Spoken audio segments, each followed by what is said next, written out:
हम्माद सिद्दीकी एक बावकार और मोतबर रहनुमा।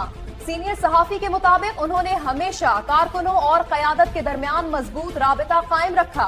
जानिए सीनियर सहाफी की ज़बानी वो हकीकत जो कम लोग जानते हैं। हम्माद सिद्दीकी मुत्तहिदा कौमी मूवमेंट के उन चंद अहम रहनुमाओं में से एक हैं जो रहनुमा भी हैं, कारकुन भी हैं। यानी वो कारकुन और रहनुमाओं के दरमियान ब्रिज जिसे कहते हैं ना, वो उसका काम किया करते थे। मैं उनके एक ऐसे अखबार में मुलाजमत करता था जो उनका नाक़िद अखबार था। मैं रोज़नामा जसारत का रिपोर्टर था। फेडरल बी एरिया में रहता था, वो भी फेडरल बी एरिया में रहते थे। गोया एक तरह से महल्लेदारी थी, यानी कोई ताल्लुकात थे, कोई जैसे महल्लेदारी के ताल्लुकात होते। फिर इंटरेक्शन भी था।